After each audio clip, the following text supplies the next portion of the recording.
what you want, when you want it, where you want it. This is The Mesh. Brothers in Tech is a weekly podcast focused on personal and home technology, helping provide you, our fellow brothers and sisters in tech, with some information, assistance, and recommendations.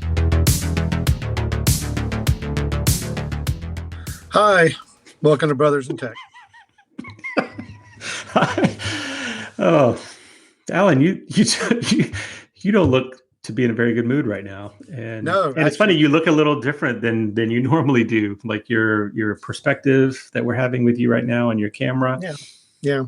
I don't know. I don't know what it is. I don't know what it is. It has been it's been a rough. I mean, it's been a rough day, but it just got capped off in the last hour here. So I'm embarrassed to say, co-host of Brothers in Tech, an ongoing, highly regarded tech podcast in the podcast community. Well, at least by us. Yeah, we regard it highly. I'm one of the co-hosts. Doing this from my iPad. Can't even get my microphone to work with my iPad because my computer got water spilled on it. I have no idea where from, but as of like 45 minutes ago, my computer is now having to be disassembled and is drying out on the other side of the room.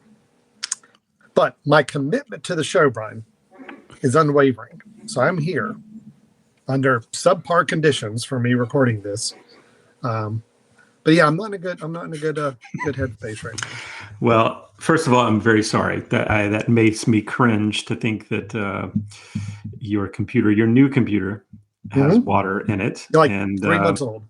Yep. It makes me very confused to know that you can't figure out where the water came from. No.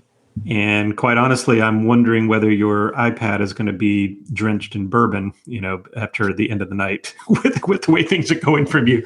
Because I'm sure you have a drink right now, or if you do not, you ought to take a quick. Okay. Oh man, I'm sorry. That sucks. So just for the listener to maybe keep your education mind on you as you teach the rest of us. What are you doing right now to try to remedy this situation? Yeah, that's good. Let's make a positive out of the negative here. This is a teaching moment. Yes. So the rules are, if your gear, especially a laptop. Now I'm sure the same thing's going to apply for like a tablet of different sorts, but I'm talking specifically about laptops. Most modern laptops are try their hardest to be water resistant, but there are ports and places where water can seep in. And the first thing you're supposed to do is, if you detect there's water on your laptop and it may have gotten into your internal innards, you need to unplug all connections, all peripherals, everything from it. Power, everything. Just get it completely disconnected. You're not supposed to try to turn it on. So that was probably problem number one for me, because I thought the water, I have an external case, like a clamshell case on my laptop. Yep. And it had some moisture on the outside. So I thought, okay, well, it's just something happened. I don't know where water came from. Water's in my bag. I don't know why. Wipe it down. I thought I was fine. So I opened up my laptop, plugged it up, powered it up. And my external screen shows up, but my laptop screen does not. Okay, so your port's working, but your monitor is not, right? Kind of. I mean, at least they were. Okay. So once I realized I have a problem, I immediately powered everything down and unplugged everything. And yes, you're supposed to open up your laptop, get to the inside, because the biggest thing you want to do is you can dry out water from most of the internal parts of the laptop, and it'll be fine.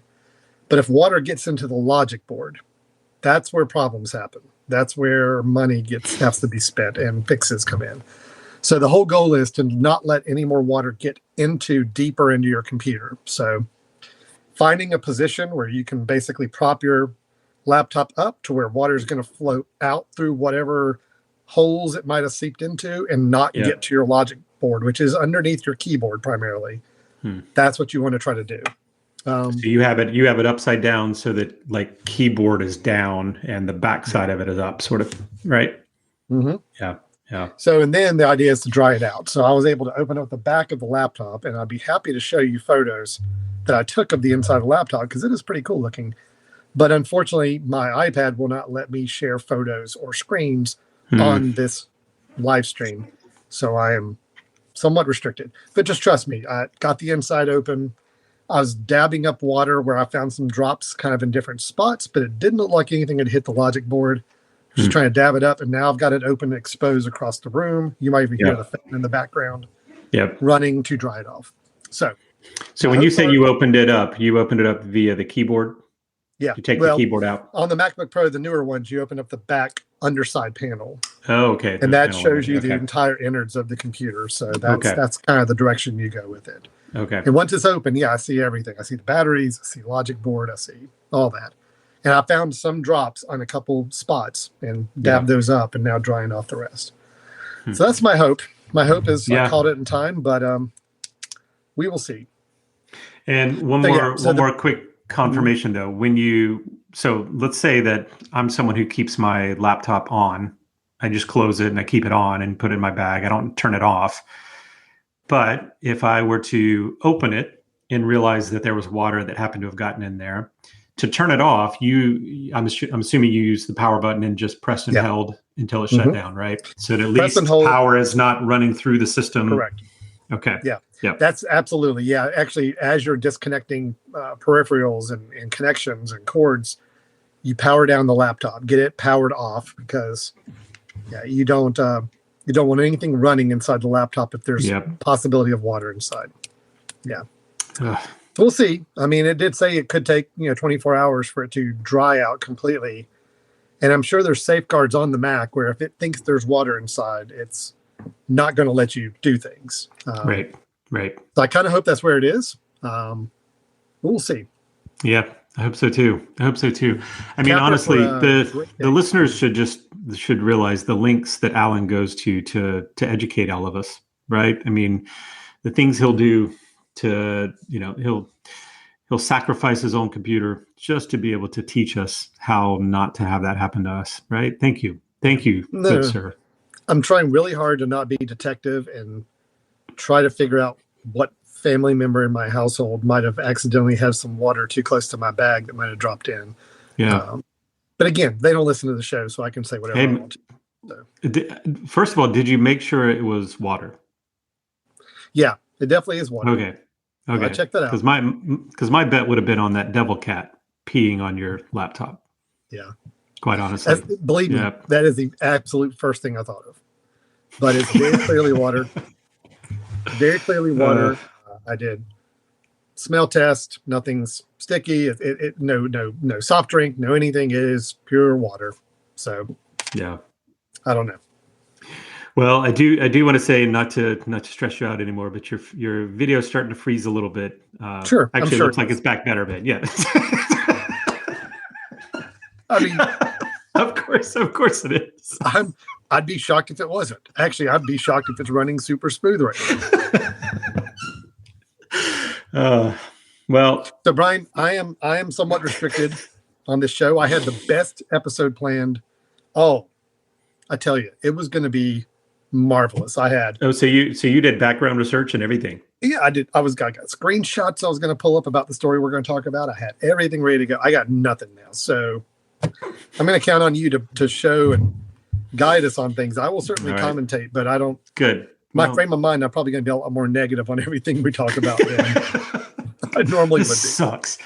Yeah. This sucks. I don't like it. All right. Well, given that, I can certainly share screen, so that let me handle that. Let me take that stressor off you. And honestly, if you get drunker and drunker as the episode goes on, I completely understand. And honestly, I might be looking forward to seeing this happen. So if you see the camera start to tilt a little bit, if you see my head maybe dipping a little bit in the frame, just know what's going on. It's okay. I'm fine. Well, okay. So, Brian, let me say again, I'm very sorry, Alan. And, this is 3 months. Unfortunately, this is exactly what this show is all about, right? 3 months. Educating. 3 months. All right. Okay. I'm done complaining. I need to get my mind off of it, because if this thing doesn't power up in the next several hours, I'm going to be pretty upset. Well, let me just first of all say, do you think that the MacBook Pro is cursed? Because you know what happened to my MacBook Pro when I got it within 24 hours of getting it. I dropped it on the concrete. Right. And both edges are scarred up completely within 24 hours of having it. So I'm wondering if there's a curse, that someone doesn't want us to have new laptops. And also, we just talked about our laptops on the show just this past week, right? Yeah. It could be something to that. I don't know. It's a jinx. Yeah.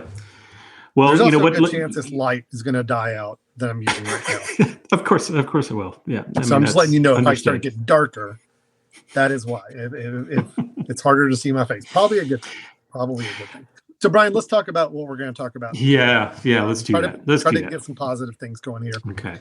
Well, let's talk about some things because of the jinx. Let's talk about some things that we don't have. You and I do not have, because these are things that were just announced yesterday, right? Okay. Good. Yes. We're going to talk about two announcements that Apple made yesterday, and specifically two products. I think there's some other things we could talk about, but I think specifically focus on kind of two of the announcements that happened yesterday, the iPad and the Apple TV updates, right? Both of those were done somewhat, compared to Apple's usual announcements, these were done somewhat, let's say, with less pomp and circumstance than normal, right? There wasn't an actual event. This was a rollout of these things that some people were expecting. I don't think people knew all of these things that were coming, and or at least all the specifics. So we thought we would break down the new iPad, the two iPads that were announced yesterday, as well as the Apple TV update. So, and by Apple TV, we mean the actual streaming box, not the service. Yeah, we're talking hardware today, not correct. Yeah. And then maybe what we'll do, depending on how negative you are on these next two items, Alan, maybe we'll finish up with something a little bit more positive at the end with a suggestion or two. Okay. Maybe, because my suggestion was going to be something I can show you on my laptop. Well, I think your suggestion is keep liquids away from your computer, but let's, that's okay. Right. Let's move on. All right. So Alan, I'm sharing a screen there. Why don't you pop that up if you can do that? I can at least do that. Yeah. So the first thing we're going to talk about, and Alan, just feel free to jump in, because I think, it sounds like you actually did some background work on this. But I did. I'll be happy to talk through this a little bit, Brian, here. Well, go ahead. Go ahead and get us started. So Apple did release some new iPads yesterday. Two specifically. I'll admit, these announcements now make the iPad lineup that they have the biggest, I think, they've ever had it. There are technically 5 models for sale on Apple's website right now. So the new one they did announce the 10th generation iPad, and that is their entry level. That is the one that you can get for the least amount of money. Starts at $449, $450. Is that right? Let me actually pull it up. But yes, I believe you're right. It's the 10th generation. Yep. And the biggest thing that this iPad does, a couple of things, and there's a little, I don't want to say controversy, but there's a little bit of some people shrugging their shoulders a little bit at this announcement, because it's basically almost exactly like the last version, the version 9 that they had. The 9th generation they're still selling on their website. It's now priced at $330, so you can get it about $100 cheaper. It's got a little bigger screen, meaning a smaller bezel. So it uses more of the front face than the 9th generation did. We do have a not Touch ID, Face ID on the iPad, I believe. And it is using an M2 chip, I believe. No, I'm sorry, it's not. The Pro is using the M2 chip. Right. The iPad is this is still using the A14. Yeah, the A14, the middle here, right? Yeah. Still using the A14 Bionic chip, which is, not much of a difference from what the 9th generation was using. So you got a Right. little larger screen. Scroll back down for me, Brian, if you could. Yep. Um, Yeah. So about 11-inch a little, screen.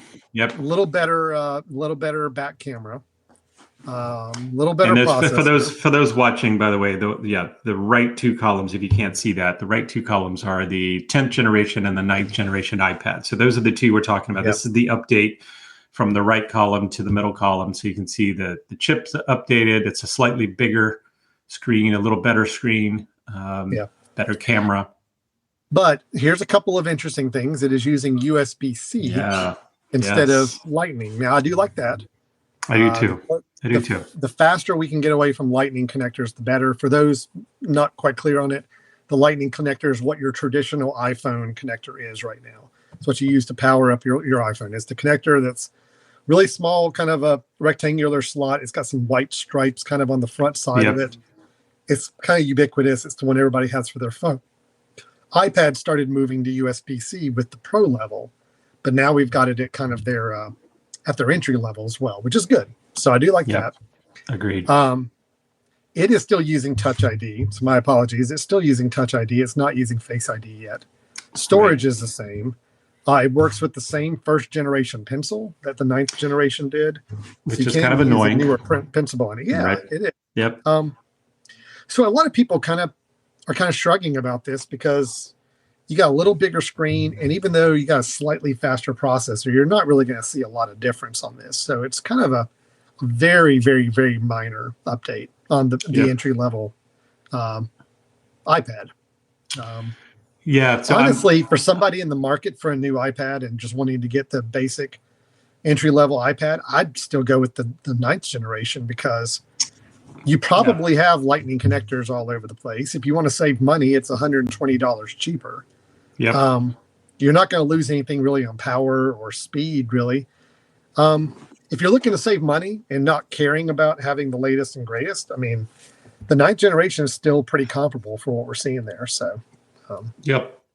Yeah, and there's one adjustment which I do think is a good one. It's not at all a groundbreaking thing, is the landscape front camera, right? I mean, that's a nice feature, right? So what we're talking about is the camera that kind of provides the landscape orientation, which I think is going to be helpful for is it Stage Manager? Is that the feature that you're going to be on a FaceTime call, and as you move, it's basically got a wider perspective, and you can that's not it. It's not Stage Manager. Stage Manager is a whole different thing. That's right. Yeah, I don't remember the name of the function, but you're talking about using your phone. I will look at that in a minute. As a using your phone as a webcam, and it gives you greater depth of field. And if it uses that camera, it can be a wide camera. But I think the iPad wide camera does that as well. So I don't know. Well, I know there's a feature now that one of the things they promoted, and we'll get over to it in just a second. It's got the promotional things on the web, but the beauty of it having a wider camera is the wider camera allows it to, it's basically, so if your webcam was ultra wide, then it doesn't necessarily have to show ultra wide to the person that you're talking to. It allows you to move within that ultra wide screen, and it kind of trims out and crops out what you're doing. So there is a feature, and I'll have to look in just a minute on what that was called. I thought it was Stage Manager, but I could be wrong. I don't remember the name. I know Stage Manager is the new layout interface that Macs and iPads are going to be using. So something similar to that. I know what you're talking about. But I'm with you. I mean, that it certainly is not worth $100 more, in my opinion, even though I love the fact that we're moving to USB-C. I think that's great. Sure. And sure, getting a little bit larger, but I'm not really sure that's why you would be getting this iPad. It is a little larger, but it's also, I'd like to know, Alan, do you know the dimensions of this? Because just here we go. So if you see, the height is pretty much the same.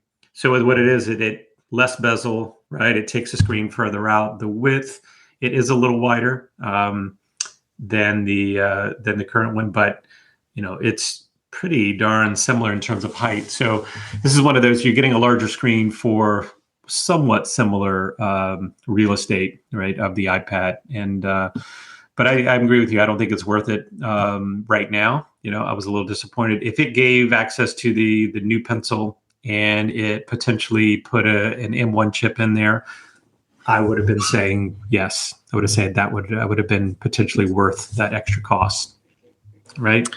Yeah, I agree. And now I will say this: if you're an older iPad and you're looking to upgrade, right, and you don't mind the cost, and you really like the idea of going to USB-C as kind of a new standard, I mean, it'll be a great tablet machine for you. It's just if you have one from the last couple generations, I'm afraid you're not going to see a lot of room for reasons to upgrade right now. Right. So it's still, these are great machines. Look, I've got a first generation iPad Pro. So, I mean, these newer iPads probably outperform the older iPad Pro I've got right now. So I'd be happy with them. But somebody looking to, get the best bang for their buck on an iPad, I do think right now the 9th generation is it's a pretty good deal. $350 for a really nice iPad that it's going to be a great machine. So I like it. Yeah. So the other iPad they announced, Brian, is the iPad Pro. And you've got it pulled up right over there. On the left. Well. Yep. It's the 6th generation of the iPad Pro. So this was one that has a couple of interesting features, but I still think it suffers from some of the same problem, which is not a ton of upgrades from the last version. So I think they're positioning this for somebody who's in the market to upgrade to a Pro for the first time. And this is a good upgrade from an older non-Pro iPad. But if you're already on an iPad Pro from the last couple of generations, I don't see a real need to upgrade on this. Let's do this. Let me pull up here the previous iPad Pros just so we have an example. So this is, for those that are able to watch, the left column is the newest, and then the middle column is the 5th generation. The right column is the 4th generation. So these are the previous 2 generations compared here. So if we start looking down, you'll notice this has an M2 chip in it, which of course is great, right? I mean, that's going to be future proofing a little bit for what they're going to be doing. Again, but the last one also had the M1, which was fantastic, right? Yeah, I was going to say, keep in mind what we talked about with the whole M1 versus M2 at a previous episode is that the upgrade from an M1 to an M2 is not this doubling effect. I mean, it is a incremental upgrade chip-wise. So you'll see a little performance improvement, but I don't think you're going to be just blown away by, if you're on an M1 now going to an M2, I don't think you're just going to be bowled over by the performance. So Right. Yeah, I think it looks like cameras fairly similar. Camera's the same. The fourth generation had some the true depth camera was not quite as good on that, but still you've got USB-C, across the board on these. 5G for those that are actually getting cell service, which I think is good. I mean, again, that's the hopefully that becomes the deliverable that everybody believes it should be. Storage a little bit different, but ability to be able to work with the pencil, right? The 2nd gen pencil. Well, sure, I would expect that would be obvious. But that's also the case with the previous generations, right? Nothing spec-wise has changed outside of it being an M2 chip instead of an M1. I don't think anything's changed. I don't think so either. Although this kind of surprised me pulling up the spec sheets here because I had thought some of this had. Well, there's a feature that is going to be on the new iPad Pro. It's not listed on that spec list, but it's the one thing they're touting. And this is what you can use with the new iPad. It's the Apple Pencil hover mode. There we go. Yeah. Okay. Let me get to that here. Yeah. Not listed on the specs, but the idea of this is if you have an Apple Pencil and you've used that with an iPad or iPad Pro before, that right now, when your pencil actually touches the screen of the iPad is where it makes the mark. Or if you're drawing, if you're doing annotating. The idea with the Apple Pencil hover is that you have about, I think they said 12 millimeters. Is that what I remember seeing? Yeah. Let's see. 12 millimeters. 12 millimeters, yes. Above the screen that your pencil can hover. And it's going to show you, Brian, if you can scroll down a little bit more, it might show it on that next image. Yep.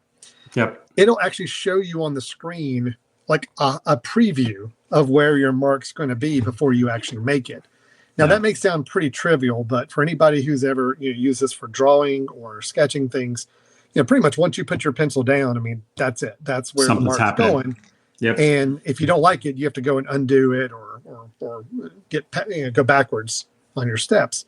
This does give you a nice preview. So I saw the way it worked. You hover your pencil right above the screen, and it kind of creates a little, almost like a little ghosting image, kind of show you, hey, this is where your mark's going to go. It doesn't show you a permanent spot. Yeah, there you go. You see, if you're watching the screen, you can see that just hovering over it creates like a little circle to say, hey, this is where your mark's going to go once you finish putting your pencil on the screen. Yep. For anybody doing anything detailed on an iPad, or iPad Pro, this is great. Is it enough of a reason to get the new iPad Pro? I'd say maybe if you're an artist and you use this for, this is a big tool for your artwork, I think there's probably some benefit to upgrading to it. Again, but it's pretty much there are some other like high level tech upgrades inside for people who are doing high end video work or some other high level processing. There's some nice tweaks on the insides, but for the general user on an iPad Pro, slightly better performance with an M2 chip, and you've got the hover function, and that's basically it. Right. No, I think you're right. I think the hover mode is nice. It is. I agree with you. It's not going to be something someone's seeking out as being that's the distinguishing factor. But I do think the beauty of them doing this is that this is actually going to I think this is going to convince the people who do go to this that maybe they're not going it for the hover mode itself, but when they get on an iPad that has hover mode on it, I think they're going to find that drawing and writing on it are going to be much more enjoyable. I think this is one of the problems you mentioned before, that if I were to go and start taking notes on an iPad and start using it more day to day or start drawing, there is that frustration of, okay, I didn't mean to touch there. Let me go back. And then next thing you know, you have this pull back to, a pencil and paper or wanting to type it out. So I think this is hopefully going to solve a little bit of that and maybe get some more converts to use the iPad in more creative ways. But you're right. It's not something that I, would force me to, one of our faithful audience members here, Shane, mentioned that he had a fourth generation and that, hover mode is not enough for him to want to upgrade, which I wouldn't either. Just looking at the specs, that's not a big driver for me. Now, I do think that there are going to be some things, and I don't know at what point this will happen, but there'll be some features that'll come out with iOS updates where it'll finally say, those with an M2 can do this. Those with an M2 can do this feature, or those with, the M1 or M2 can do this, which is where you might start to see some limitations of maybe a fourth gen. But other than that, I'm not seeing it. I'm not seeing it right now. So these I felt were really incremental things that would make sense, right? They didn't do a big announcement. They didn't do a big presentation as they normally would do. And I think this was to make sure they're getting their M2 chips a little bit more action and kind of putting them in there so that it opens up opportunities for future features. But while we're on the iPads, and that's pretty much, going back to the whole lineup, now you've got the iPad Pro, which I don't even think they're selling the last generation iPad Pro anymore. I think even when you had it pulled up a second ago, Brian, there were no buy options. Yeah, they did not. They were not selling it. That's right. Yeah. So now you can see at the very top here. Yep. You've got the latest iPad Pro. Yep. You've got the iPad Air, which that's another issue I didn't even mention with the entry-level iPad, is that it's almost identical to the iPad Air as well, specs-wise and feature-wise. So there's a lot of difficult distinction between the iPad Air, the 10th generation iPad, and the 9th generation iPad. But yet they've got all four of those in the line. Plus, they've got the iPad Mini, which they didn't make any updates to that. Mini is still, if you want a small size iPad, that's still the one to go to. But it's five models in their lineup right now, which is kind of crazy, I think. So take a look here at the left is the iPad Air, Alan. The middle is the 10th generation iPad. Oh, yeah. That they just right.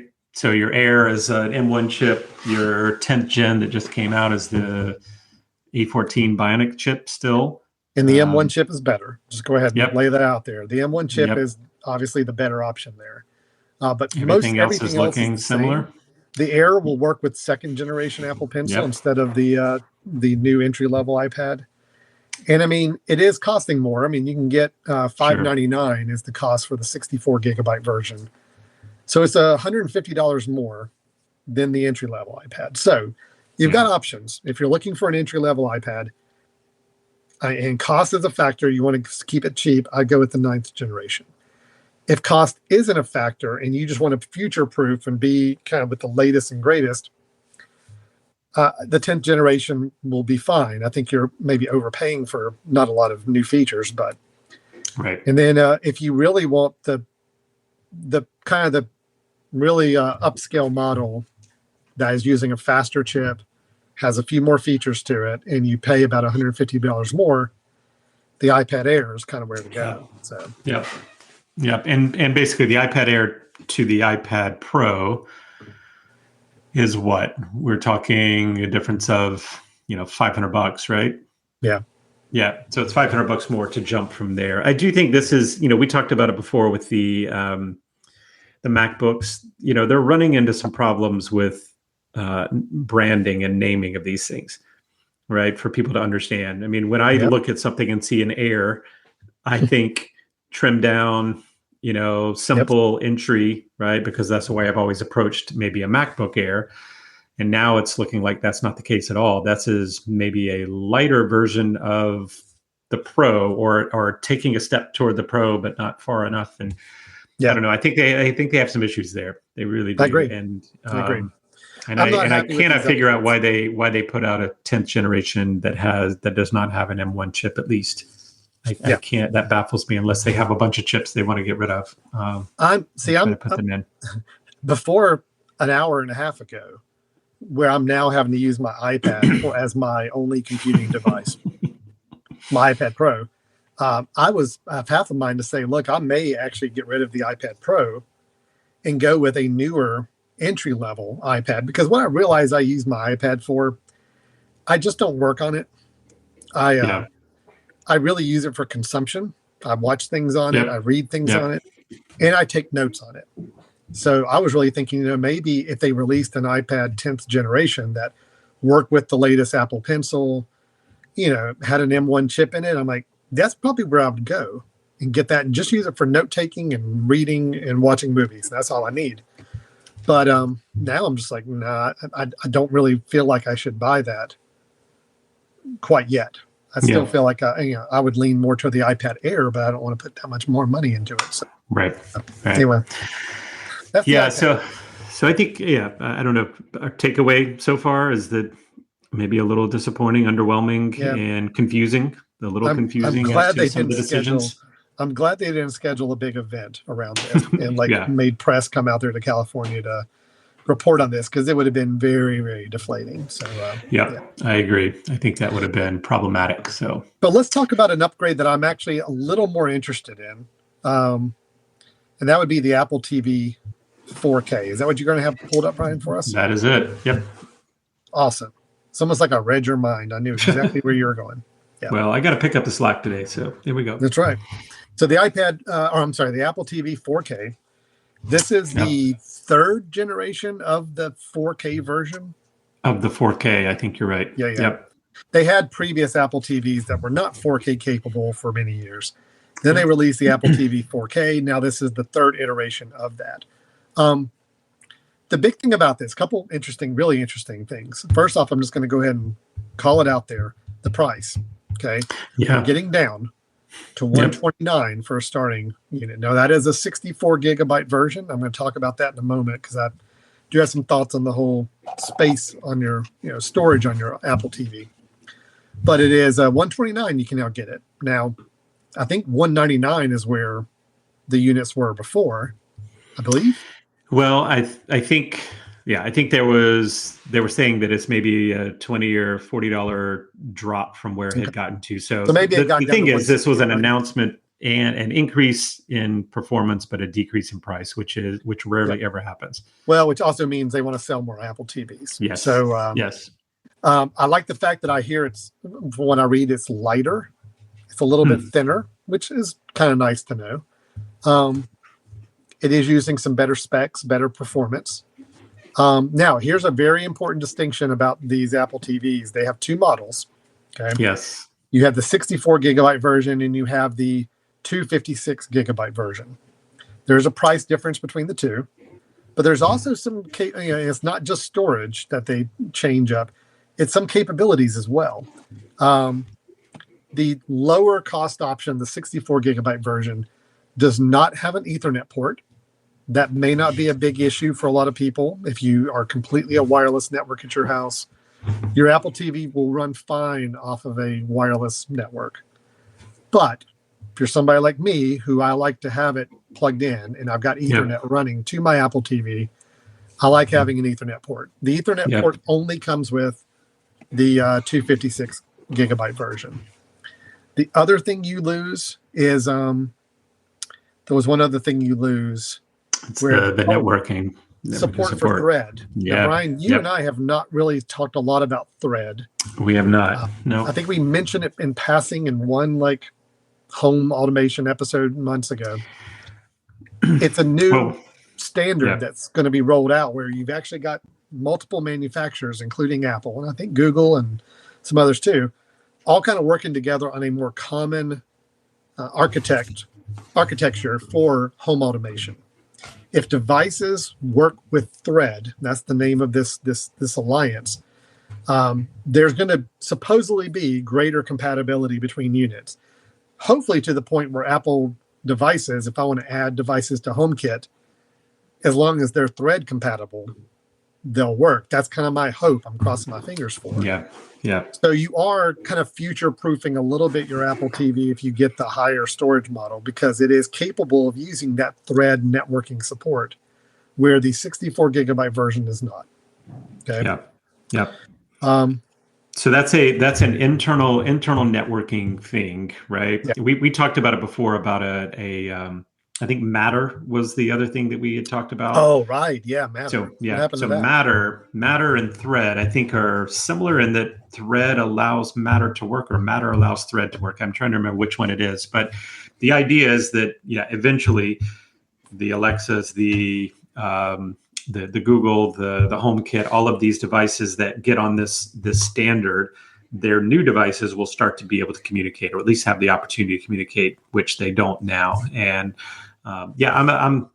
this was quite honestly the two differentiating features made me think that I absolutely would still get myself. I'd get the more advanced model. Yeah. One, I'm with you. I have an Ethernet connection to both of the TVs where I have Apple TVs because I just don't want any issues with streaming.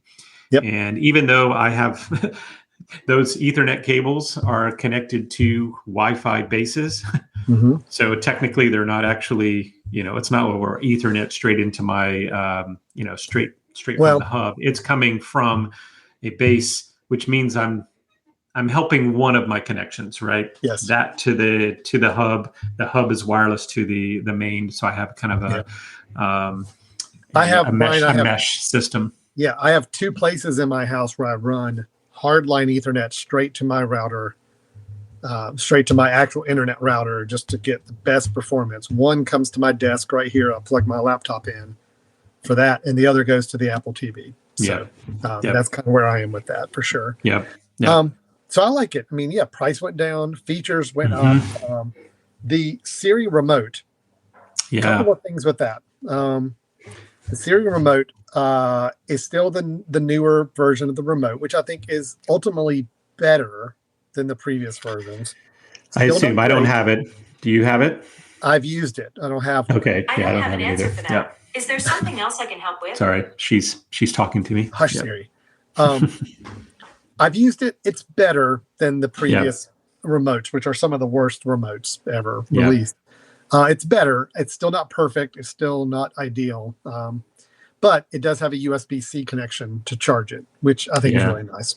So yep, that's nice. Again, trying to get to USB-C as much as we can instead of Lightning.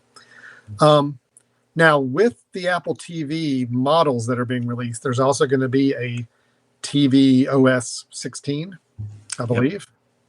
And there was a couple things they announced about that operating system that are kind of going to be rolled out when these new Apple TVs come out. Now, you can still upgrade an existing Apple TV to TV OS 16, but there's a couple features that I think will probably play a little bit better on the newer Apple TV boxes if you were to get one. Are you getting to it? Sorry, I'm scrolling, seeing if I can get. I knew it had something to do with the somewhere on here. Well, I can mention a little bit about what I've read about tvOS. And again, this was just announced yesterday, and nobody's actually played with it. So, although I think I've heard some developer versions have gotten it early and kind of gotten to play with it a little bit. The big thing that they've talked about with the new operating system on these new Apple TVs and some older ones they'll still support is the interface is finally getting a little bit of an upgrade. We have not had an interface upgrade on the Apple TV, I don't think, almost since it started. I mean, other than they've added apps and they've added other things, but as far as interface goes, there's really not been any change. No, a couple of features here and there, but the standard is the same. Mm-hmm. So the new Apple TV operating system is going to do a few things. One, it's going to make icons and things either a little bit smaller and maybe a little tighter space, so you can actually see more things on the screen at one time. And what I think is great, though, is it's going to use a kind of bottom right highlighted area, kind of almost like a little pop-up side, to when you're searching for something, it was going to show you some search results down in that bottom corner. It's like a pop-up. And then any alerts will also come up to kind of in that bottom corner. Siri will pop up in that bottom corner. You can do a lot more while you're still navigating the interface and having this little search function and other pop-up notifications down in that bottom corner, which I think is great. Yeah. So it's cleaning up the interface a little bit, tightening up a little bit, and giving you that kind of home screen capability with that notifications and pop-up window in the bottom right corner.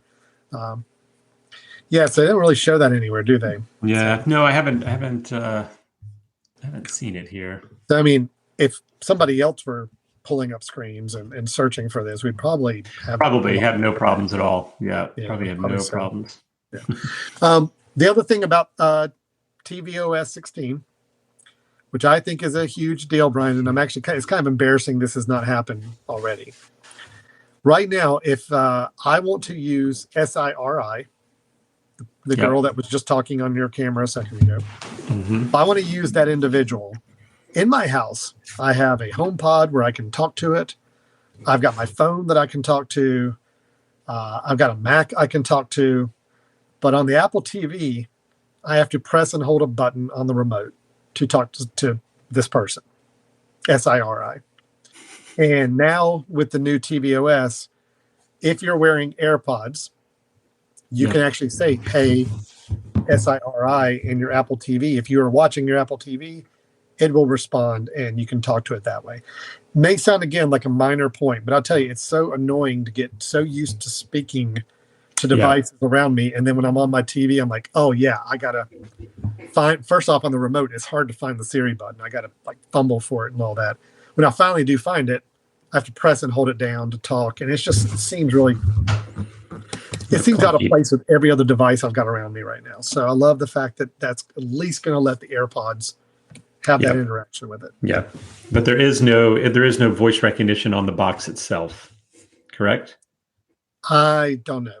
I don't think so. I don't think you can speak to it, but they said that you can actually have up to 6 voices in your family now. It's going to recognize different voices. Okay, but I wonder if that's voices through the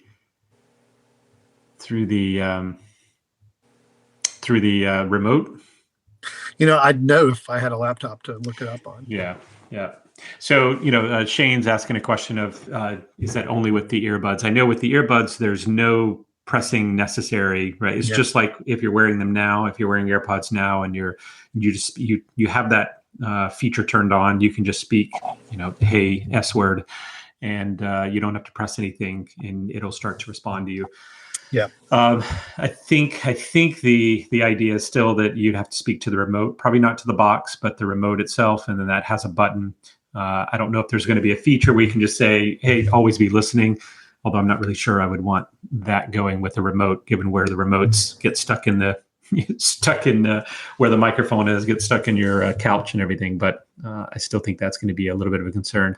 Alan, you mentioned the idea of headphones. And I did, and I don't know if this is happening now. I haven't checked it, but I was interested. I saw that you can now have 2 sets of headphones be powered by or not powered, or information be sent to 2 sets of headphones. So 2 different people could be wearing headphones and have nice. the sound coming, which I think is really nice. Yeah. Now, this is a little selfish, but one thing I would love to see happen is the ability to have it play from the TV, but then also play through headphones for someone. For example, a family member of ours who has some hearing impairment, who might want it a lot louder than everyone else in the room. If they could have the ability to have headphones in and having a louder, output going in the headphones than the TV or something like that. Seems like that would be a really cool move, especially now that they've got they're starting to use Apple AirPods as hearing aids, right? They finally got that to where you can buy hearing aids over the counter, and so that's allowing AirPods to actually promote themselves as a hearing assistance, which I think is great. So, I mean, I think there's a lot of things that I'm hoping will be the case. I know you can do that now with a phone. You can kind of send out the sound to 2 different sets of headphones at once. That's really cool, and you'll be able to do it with the Apple TV as well. So I think that's a big step. I think that's also something pretty creative for maybe a couple that watches TV together, but they have completely different hearing needs. To have the both wear headphones while you watch, and then everybody has the experience that they really want. So that's at least a cool option. Yeah, no, I agree. I think that's great. I didn't even mention, I mean, it is an upgraded chip. The Apple TVs are not on an M1 or M2, and honestly, they don't really need to be. I mean, these are not processing devices where you're interacting with it tremendously and having it run powerful calculations. These are all about playing content for you. Yeah. And the A15 Bionic chip it comes with is fine. I mean, it does well. There's really no reason for an M1 or M2 yet. I mean, eventually I know they'll put one in there, but sure, I would not shy away from this device just because it did not have an M1 on it. 4 gigabytes of RAM, which is a upgrade from the last model, which was 3. Before your maximum was 64 gigabytes of RAM of storage. Now it's up to 128 gigabytes of storage. Now, here's the thing about storage. Most of your content nowadays is streaming. And yes, streaming, it kind of when you start watching a streaming video, it is caching it kind of on your local device, like in memory on that RAM, which is right. Having a lot of RAM is good. But as far as the space it takes up, really the space these days is for games. Okay. Games are the big downloads. Maybe some apps, some other third-party apps, but really games is why people would have a much bigger drive on this. So even though I'm more likely to go with the 128 for a future upgrade, just because I like the Ethernet on it, if that's not important to you and you do most of your work on an Apple TV is just streaming, Netflix, Apple TV Plus, whatever it may be, you don't need more storage. I don't feel like. I mean, I think even me, I've got a couple of games on my Apple TV. I played once in a blue moon. I don't think I've got a 64 gigabyte. I don't think I use half the storage on it regularly. Yeah. So, no. But if you're a gamer and you want to play a lot of games do take up a lot of storage, and they have to be downloaded and stored on your device. They can't just be streamed. So you gotta budget for that. Well, this is when Apple gets me every time. They get me right. They got me with the iPad. I'm sorry. They got me with the MacBook Pro, where just because I wanted an HDMI port, I had to jump up to this other thing. Well, just because I want an Ethernet port, I'm going to have to jump up to the 28 gigabyte, right? Because I don't need it at all. I don't play any games on on my Apple TV. I don't really have any plans to play any games on the Apple TV. And although I like having at least some storage in there so that streaming goes a little bit more effectively, it's not needed. And honestly, the whole thread networking thing is not something right now that I need because my network is not going to be in that. But future proofing, I would love to see that get used in the future as being your hub.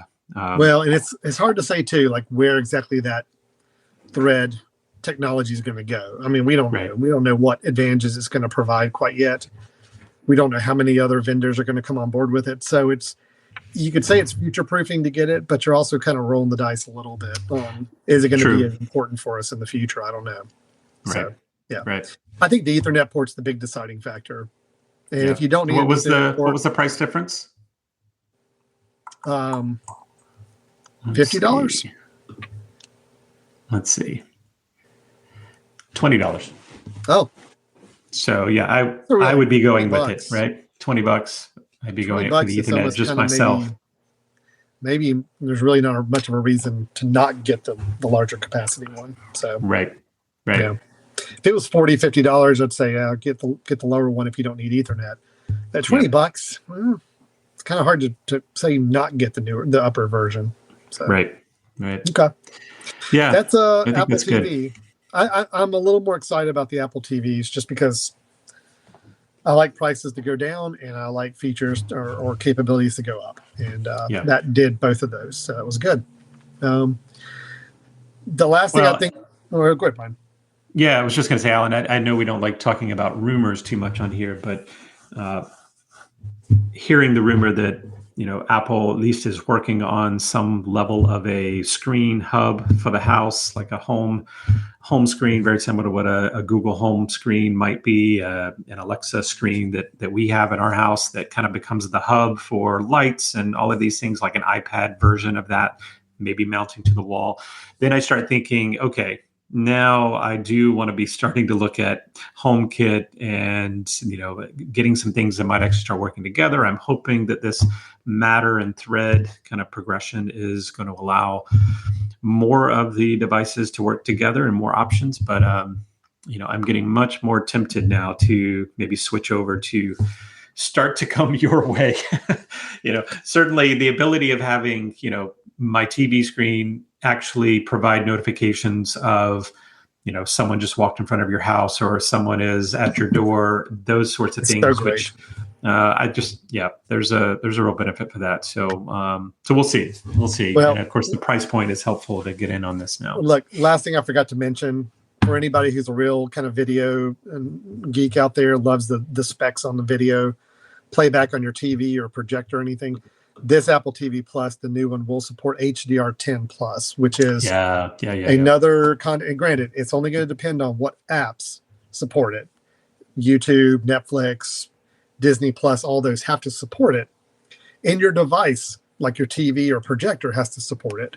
But if they do, this Apple TV Plus will allow that content to be shown in that full, really, really a great high definition range with a higher support level on it. So it's going to look really good if you've got the right screen and the right app that supports it. So it's another reason to consider an upgrade. If you're really looking to get the highest quality video content you can get on a really nice screen you've got, this is the way to go. So, and Alan, actually, most importantly, it does support JPEG. So it does. Yeah. This is the time to upgrade, right? We've got something that can support a JPEG. So but surely it doesn't support GIF. I mean, come on. No. Oh, no. What? Look at the screen, Alan. Yeah. Hold on. This iPad is so freaking small. I can't see anything on it. Oh my gosh, it supports GIF as well. Oh, Alan, there you go. Make it for you. Thank you. Right there. Appreciate there you that. go. Yeah. Good. All right. Good to know. Okay. Well, so I think I'm with you. I'm much more likely to get a newer Apple TV. Something that might allow some of these features to come about. I don't necessarily need a new one. I've got a 4K that's on a 4K screen, which is great. I haven't noticed any issues, but the ability to potentially start to move towards the interconnectivity of the house features, I think, is going to be potentially what gets me there. So we'll see. Agreed. All right. So, Brian, how about let's wrap up all the news stuff? And before we finish up tonight, I think it's just kind of fun because we had such a good time a couple weeks ago sharing some of our efficiency tips and kind of ways to be more productive on a computing platform. And Brian's smirking. So either my video's freezing up or I'm lagging behind or something. I don't know. No. I'm just wondering if this efficiency is going to have anything to do with water. Really so my tip is don't get water near your device. Any device. Actually, I think I'm swearing off liquid now. I think I'm just going to solid. I'm not sure solids help your device much either. Just for people that aren't, that are misreading you a little bit here. Whoop, where did you go? Oh, hey, sorry. Hey, there you go. Sorry. No, I'm talking like 100% solids, like just bread, cereal, things that have no chance of getting into crevices and holes on a device. Okay. Gotcha. But let's talk efficiency. Yeah, one of mine was going to be something on my Mac. I can't do that anymore. So I can talk about an efficiency tip that I still use. And I think, Brian, if you can help me out showing. Yep, I gotcha. Okay, great. So mine has to do with a feature that I use more than I ever thought I would, which is the Reminders app on my iPhone or iPad or even on my Mac. It's nice that it's on all three devices now. So if I put in a reminder, it shows up on the other platforms as well. Yep. Anybody who's using a Mac or iPad or phone has seen the Reminders app. You know what it is. You type in a to-do item, and then you can tell it to remind you at a certain time if you want to. I get it. People know how to use the timer on it, and that's really good. The bigger efficiency for me, Brian, is that having those to-do items notify me of what to do based on where I am, like my geographic location. Not enough people are using this feature, and I'll tell you, this is huge, okay? Think about this, Brian. If I go out on Saturday, I've got to run some errands, and I know I need to buy this one thing at the store. Now, I could put it in my to-do list. I could try to guess what time I might be going to the store and say, well, maybe around 3 o'clock, try to remind me at 3 o'clock. I may go to the store at 2:30. I may go a lot later. I don't know. But what if the reminder could actually pop up when I got to the store? No matter what time. It pops up. Hey, I see you're at whatever, Home Depot, Ace Hardware, whatever. Whatever location I put in, it pops up and says, hey, remember to get those nails you needed. So the way you do this, very important. When you're in your Reminders app and you create a new reminder, go ahead and just type in buy some nails, Brian. I love this. I'm trying to tell you what to do here. So, buy some nails. Now click the add location button.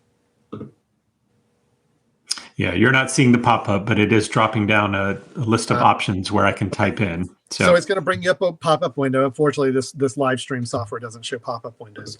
But it is a pop-up window where you can actually type in an address, or you can type in the name of a place of business, and it can show you a list of ones that might be a match. You find the one you want, and you click it. And Let's when you do this. That, I'm going to show the whole screen so you can see it. Good. That'd be great, because that was really frustrating, Brian. Yeah. Okay, so now here we go. As you can see, I'm going to type in location, and there's some options. Right. So you could type in a physical address, or you could type in a destination that it may know from. It's using its map system, so it knows kind of all the locations out there. I mean, I don't know if there's. What do you guys have on the West Coast? I'm sure it's probably some bizarre brand of hardware store. Hardware. Oh no, we have Ace. Okay, let's go with Ace. Type in Ace. See if there's Ace Hardware. Yep. You got one? There we go. Yeah. So you choose Ace Hardware. Now, I cannot see the screen, Brian, because I'm on this little rinky-dink iPad. I gotcha. My eyes really bad.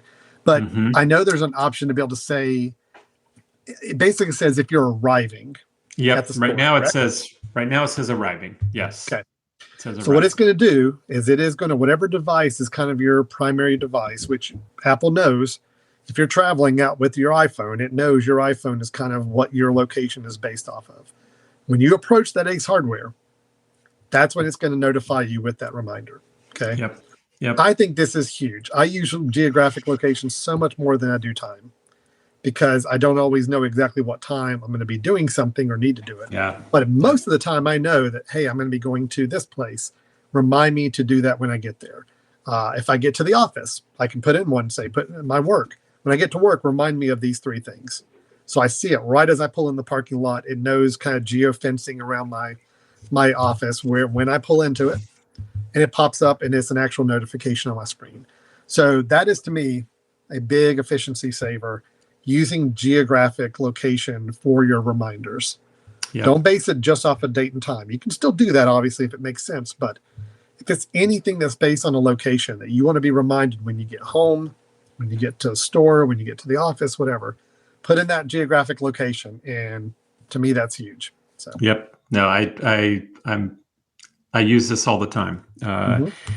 And I'll tell you the main time that I use it, Alan, is when I happen to be driving and I just tell Miss S, right? Hey, S, remind me when this happens. So I'll say, maybe remind me when I get to work to do this. And it knows where work is. So when I get geofencing anywhere close to my work office, then I'll get a buzz that says, oh, remember to do this. Okay. And by the way, I just double clicked on the thing that we just made, and it says now you can choose whether it's arriving or leaving Home Depot or Ace Hardware, which I think is great. Yep. That could be important too. If you want to be reminded of something when you leave a destination, you get in your car, you drive away from it, then it notifies you. You can specify that as well. Yep. And the one about leaving, I do quite often as well, but I do it. The time I find I'm doing that a lot is when I'm at work. And I'll say, hey, remind me when I leave work to stop by the store. Yep. Remind me when I leave work to go drop off this letter. And then that knows to ping me, because I don't know. You're right. I don't have any idea what time I'm going to leave work. Right. I'd like to say, remind me at 5:00, but I'm not leaving at 5:00 all the time. So it's much better to say, tell me when I get to this spot, or tell me. Now, the other one, Alan, and I actually had not used this before because I rarely ever use it from typing. I'll speak to it and do that through my phone. But I noticed here that if I say, let's say location, and there's 2 options here, one that's getting in my car or getting out of my car. And I've never used that before. So to say, instead of saying when I get to work, I could say, when I get in my car, next, remind me to do this. And that way it's not waiting until I drive out of a parking lot. It's actually the moment that my Bluetooth turns on, and says, hey, I'm connected to your car, so remind you to do this. That's kind of the caveat, is it needs to be where your phone is set to connect to your car once you get in there. Or especially if you have CarPlay and you connect your phone up to it, that'll be its designation as well. You're right. I've used it a couple of times. I haven't found it to be 100% reliable, because not every time I get in my car do I automatically have it connected to Bluetooth. So I don't rely on that as much, but it is a nice option if it used it. So yeah. Cool. All right, so that's good. Tip, Brian. What? Very nice.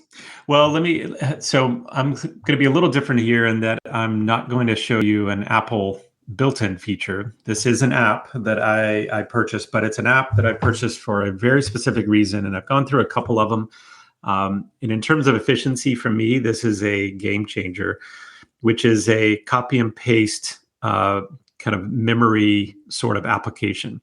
So, for example, I copy something from an email, want to paste it into another email to send the same email.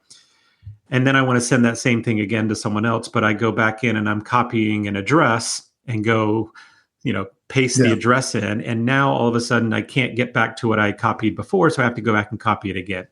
So a copy and paste manager or a clipboard manager is a invaluable thing for me. And I've gone through a couple of them. One was called Copied, I think was the application. I'm actually on a new one now, and I wanted to show this to you, Alan, because even though this normally would be probably a BiTes, because it is efficiency, I'm going to show it. And it's called Copyless 2, right? And so I pulled that up, and it actually is a window which has all the things that I've copied recently, and will list out about 100 of them. I think if you buy it, or if you're free, I think it'll do maybe 20. If you're If you do the paid version, it goes up to 1,000 or something like that. So it'll remember everything that you've done. I'm not paying for it because I don't mind if it deletes something that's 20 times back. I only need the last 5 or 6. You're using it for more real-time things you're working on, right? Real time. Yeah, real time. So let me show you really quickly how this would work. And another really cool part of this. So I'm just going to pull up a note, Alan, and let's just say I'm doing a new note. So, all right. So I'm typing a note here, and I'm just going to, let's say, Alan should never drink water again. Done. All right.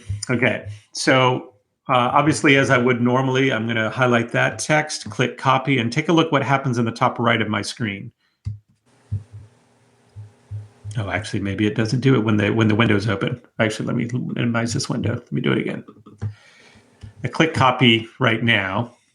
And of course, it's not doing it. Well, maybe you need to quit that actual window and close it out. Oh, that's quite possibly. Well, what I will say is the window itself, you'll notice it did copy it, right? And it's got it. Every time I copy it, it's putting it in the list, right? So let me get rid of that and see if that does it. Oh, maybe because I restarted earlier. But here's the cool part, and I didn't realize this was going to happen. But when I have it running appropriately, and it could be because we're sharing screens right now. Actually, I think that's it. I don't think the notifications are going to work. There's a notification that pops up. Every time I copy something, there's a notification that comes in the top right that says, you just copied this text. And it just is a little reminder when I copy, it's like, oh, good, it did copy it. I don't have to click it again. It absolutely copied it, right?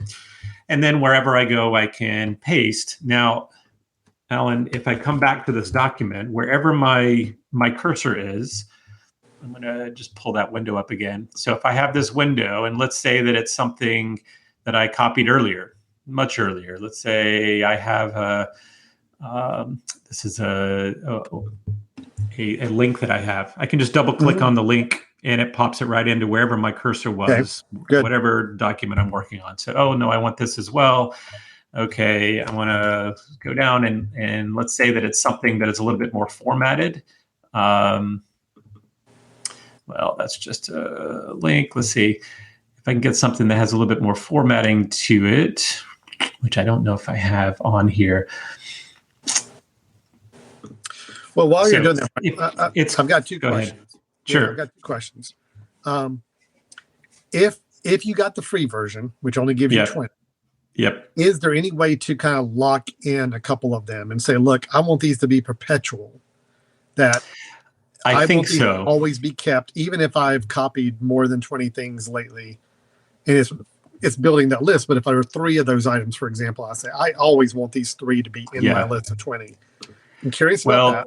So it just for on that notice, I haven't done this before, but there is a favorites star on each one that you can favorite it. So now it created a new column, and I would assume that favorite's going to stick around if I keep copying. I don't know. I would hope so. Yeah, that would be important, because even though, yes, most of the work I would be copying things recently and recalling them, but there's, for example, a couple of form emails that I have to send out sometimes that basically are the same information over and over again.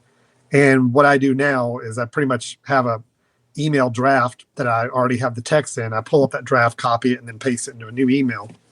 If I could pull that up from this list and just have it populate the entire email for me, and I can keep that perpetual and always have that available to me, that's really cool.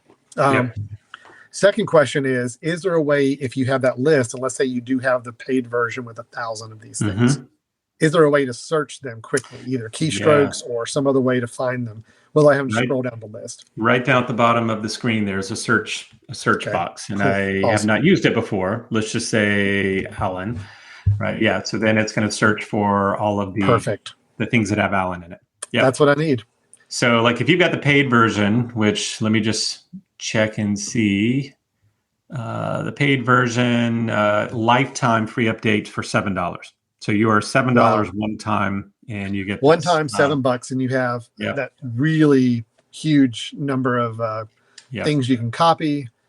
Plus, there's probably some other benefits to getting. Well, it says sync across iCloud. Now, here's the part that I want to make sure people know about, which is kind of nice. So you could sync across your iCloud, which means that I think other devices should then be able to use it. However, here's the cool part, right? Is still anytime you're copying, I could go over to my phone if I copied something and click paste, and it pastes whatever I copied on my Mac already, right? So that's not across iCloud. That's because my devices are on the same. Well, that's huge too. We're logged in, which is fantastic. So when I copy here, I come over to my phone, click paste, and it's pasting whatever I just copied from my computer. So, and I do not have an app. I do not have this copyless app on my phone. That is, but it only does that with the most recent. I think that's just because copy and paste does it on yours too, Alan. Like you would do it right now, as long as you're logged into both of your machines, you could do that. So what I don't know, let's see, I don't know if there's, well, so here's the other thing, right?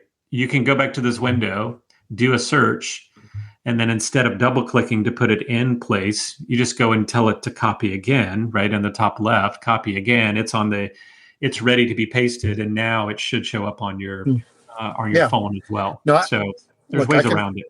There's a project I've got to work on tomorrow, Brian, that I could actually probably use this. It would save me so much time. So you download the free version. Like I said, I have not gone past the free version because, like I said, I keep copy and pasting, and I've been using this for a couple weeks. And sure, the whatever 20. Let me just see, Alan, how many are here? So I'm going to get rid of your search. Well, gosh, looks like more than 20. I don't know. It looks like 50, maybe. Yeah, I'm guessing it's probably plenty. 50. Yeah. So. Well, I've been toying with the idea of whether I should get into a clipboard manager of some sort. I've never really felt the need for it in the past, but there's been enough times in the last few months where I've had to find myself constantly digging up older emails or drafts and kind of creating new versions of them. It would be so nice to have them stored somewhere quickly that I could just type a few characters, find it, and click it, and it pastes it right in. So it's good. It's very good. Yeah. So there's also a quick look here, which is really nice. You just do the quick look to try to figure out what it looks like. Yeah. Right. To make sure you're pasting the right things before you do. But this is also where I wanted to show you there. I mean, it's going to, this, by the way, is white text, right. But it does it by plain or, real text, right? So you can convert everything to plain text if you want. You can also, it'll maintain the formatted version and paste it in. So it's been great. I feel like I have to have one of these copy our clipboard managers because the number of times that I'm pasting into an email the same message, but then I have to go and copy and paste the address in there from another source, and then I'm having to go back and forth with the same message again is just is maddening. So to have this up as a manager, double click it pops in the text, double click, pops in the address, and you're good to go. So nice. So that's my efficiency tip for. All right. And the name of that app was what again? This was Copyless, all one word, and then 2. I think it's their version 2 of this. Copyless, COPYLESS. LESS. I would put it up on the screen, but I don't think I can do that on my iPad. Yeah, let's not push our luck. Okay, so a couple of efficiency tips. What yours is, a nice little suggestion as well. But I think in general, the efficiency of their tip there is that there are clipboard managers available. Yes. Some great apps that if you find yourself copying and pasting the same thing on multiple basis, or you're constantly having to look through your files to find something that you've used before and you just want to paste it into something different, use a clipboard manager. It saves you a lot of time. You can organize them, keep them at your fingertips. It's great. Why Mac doesn't have this built in, I have no idea. It seems they have iCloud. iCloud should be able to put across your devices. There should be a way. If they're worried about security, I could see that, right? You copy a lot of things and you don't realize that the next person is going to have access to it. Well, make it fingerprint enabled, to show your old ones. Or if it's all tied to iCloud, you're already sharing notes and reminders and all that with iCloud. So, what's the difference here, really? Yeah, I don't know why they don't do it. But I don't either. But I'm saying that now, probably in the next version of the OS, it'll be there. And right after I pay my $7 for it, that's just kind of the day I'm having. So, real quick, just not to go back to news for a second, but just as a reminder, they did announce that the latest Mac operating system, Ventura, will be available on October 24th, which I believe is next Tuesday. From the time we record this. And also 16.1, iOS 16.1 for iPhone and iOS 16 or iPad OS 16 for the iPad all come out on that same day. So it's going to be a big day for updates. They're supposed to be rolling out Stage Manager, which is the thing, Brian, we were trying to recall the name of, but another kind of way to interact with your iPad or Mac. I think it may be worth it for us to try to play with that when it comes out and just see if it's anything worth using or not, because there have been some mixed reviews of it in the developer betas and other people's feedback on it.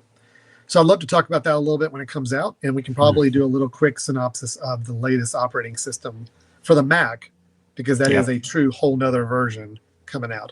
The iOS version is a incremental update, but they're adding in some of the features they didn't have before.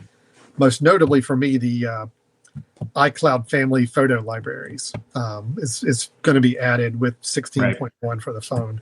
So it'll be a good day of updates. We'll probably have a couple of episodes worth of stuff we could talk about after that comes out. So, and Alan, just real quick, it's center stage.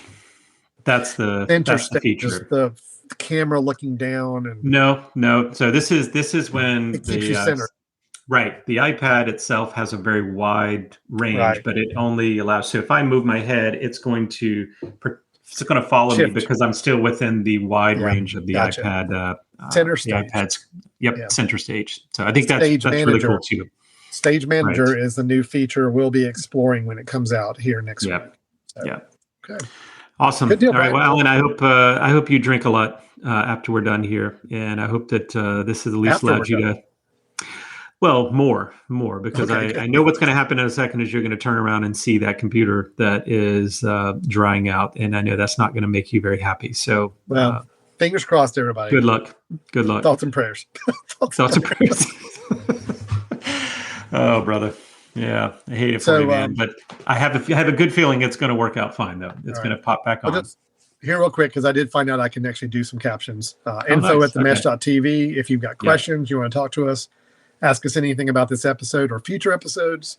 And brothers-n-tech.com is the website that it's probably not up to date. I would have been using my Mac to update it, but not doing that tonight. So there's your excuse. Okay. It'll be updated soon.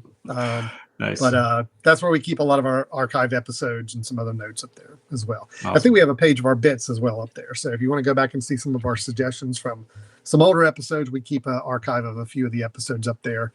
So you can see a list of some of those suggestions of apps or websites in the past. So. And I think we'll start documenting our BiTes now. So we got bits and BiTes that I think will be our kind of what we focus on. So that's great. Okay. Well, all right, brother. See where I am. So. Good luck. All right. Thanks everybody for watching, and let's see if I can actually play this out. All right. Thanks for watching, everybody. We'll talk to y'all next time. Take care. Bye-bye.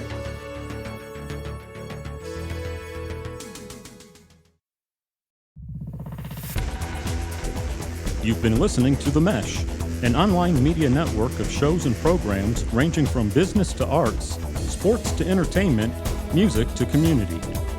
All programs are available on the website as well as through iTunes and YouTube. Check us out online at themesh.tv. Discover other network shows and give us feedback on what you just heard.